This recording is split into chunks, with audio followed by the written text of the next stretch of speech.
हरे कृष्णा, राधे राधे। कुंज बिहारी श्री हरदास। जिया का माधव चैनल में आप सभी भक्तों का स्वागत है। जिन लोगों ने कृष्ण के सामने पूरी तरह समर्पण कर रखा है वो मेरी बात से सहमत होंगे। तो वो सभी कृष्ण दीवाने कहते हैं, तेरे सुख से हमें प्यार, तेरे दुख से हमें प्यार, जो चाहे वो दे दे मेरे सरकार। आज इस वीडियो में आपको एक बहुत ही प्यारा, दिल को छूने वाला अनुभव बताती हूँ। देखो, भक्त तो भगवान को प्यार करता ही है, पर यकीन मानो भगवान भक्त को उससे भी ज्यादा प्यार करते हैं। कहते हैं ना कि भक्त के वश में है भगवान। इस अनुभव ने इस बात को साक्षात प्रकट किया है। अब ये बहुत सुंदर अनुभव बताती हूँ। ये अनुभव हुआ श्री आलोक जी को, जो इटावा के रहने वाले हैं। वो नौकरी करते हैं, सुंदर सुशील पत्नी और 2 लक्ष्मी स्वरूपा बेटी है इनकी। वो उनका परिवार खुशियों से भरा हुआ अच्छा परिवार। मन में इनकी बहुत संतोष है।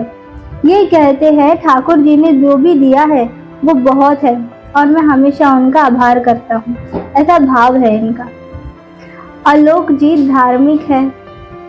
हमारे चैनल के माध्यम से काफी सालों से वो जुड़े हुए थे। वो भक्त के अनुभव को सुनकर हमेशा भावुक होते रहते थे।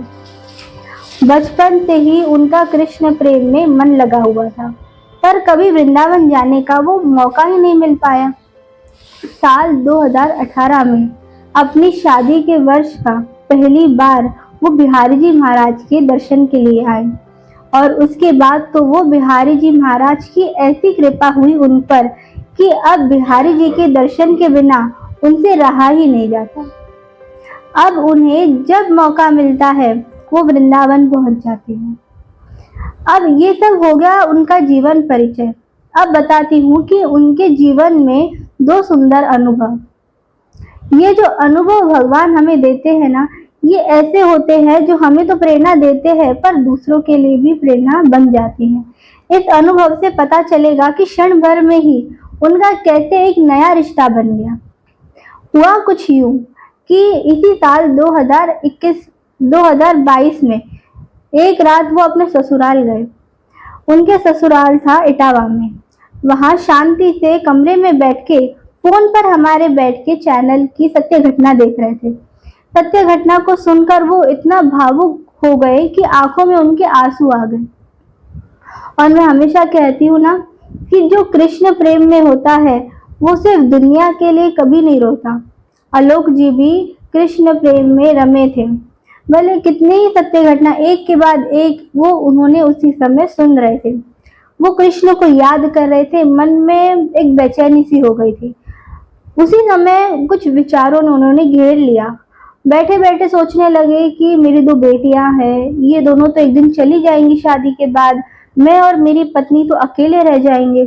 समय किसी ने भी नहीं देखा, बुढ़ापे में कौन हमारा सहारा होगा। तो तरह तरह के विचार उनके दिमाग में आते गए, तो वो परेशान होते रहे। मन ही मन बिहारी जी से बात करने लगे कि आप ही कुछ राह दिखाओ, क्या करूं, कैसे करूं। आलोक जी पूरी तरह कृष्ण प्रेम में समर्पित थे। उन्होंने हमारी वीडियो में सुना था कि कान्हा जी से हमें कोई रिश्ता बनाना चाहिए।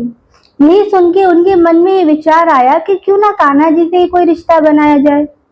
अब उनके कई बार हमारा मन क्या करता है कि अपना प्रश्न करता है, अपना उत्तर देता है, और वही उनके साथ हो रहा था।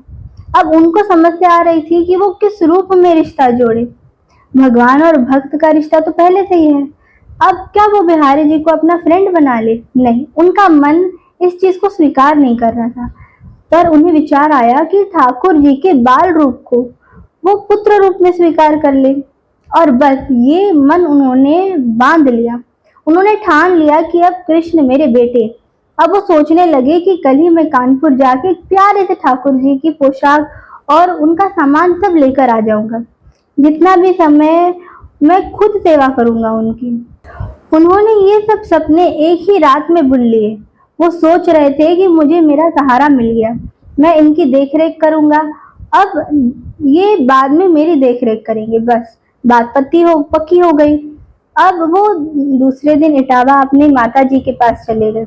उनकी माता जी को पीड़ा थी, तो अपने माता जी को उन्होंने ये अपनी मन की सारी बातें बताई, जिसे सुन के उसकी माता जी रोने लगी और कहने लगी कि बेटा मेरे पास लड्डू गोपाल है, अब बीमारी के चलते मैं उनकी सेवा नहीं हो पा रही, तो इनको अपना लो। अपनी माता जी की बात सुनकर आलोक जी बहुत खुश थे। माता जी और आलोक जी दोनों ही भावुक हो रहे थे, दोनों की आंखों में ही आंसू थे। माता जी को गोपाल जी के जाने से रो रही थी और आलोक जी की खुशी देखकर उनकी आंखें नम हो रही थी। कैसे बिहारी जी ने एक ही रात में सब अपने आप कर दिया। कान्हा जी भी देखो आलोक जी को प्यार करते हैं ना, उन्हें अपनी सेवा देना चाहते थे, तभी तो अचानक से ये सब चीजें एक के बाद अपने आप ही होती गई। रात में मन में ख्याल आया और सुबह देखो गोपाल जी उनके गोद में थे, है ना चमत्कार। तो ये बिना देर किए गोपाल जी को साथ लेकर अपने घर आ गए। नौकरी के चलते उस समय वो कानपुर में अकेले रह रहे थे। उन्हें जितना भी समय मिल रहा था वो पूरे मन लगाते अपनी गोपाल जी की सेवा में, और उन्हें बहुत अच्छा लगता। वो नौकरी से जब भी घर आते तो अपनी सारी बातें गोपाल जी को बताते, और तभी जाके उनका मन हल्का होता। अब आलोक जी की 2 बेटियां थी और एक बेटा है। बेटा कोई सांसारिक नहीं, हमारे लड्डू गोपाल जी हैं। उन्होंने अपने पुत्र का नाम बिहारी रखा है। उनकी पत्नी भी गोपाल जी को बेटा मानती है, और उनकी दोनों बेटियां गोपाल जी को भाई भाई मानती है और उन्हें राखी बांधती है। आलोक जी कहते हैं मेरे बिहारी जी बहुत चंचल हैं, काम की वजह से कभी सेवा में कमी रह जाती है तो मेरा बेटा बिहारी मुझे उसका जरूर एहसास दिलाता है। इन एहसासों में हमारे रिश्तों को बहुत मजबूत बना रखा है। बिहारी बेटा हर तरह से मेरे साथ रहता है।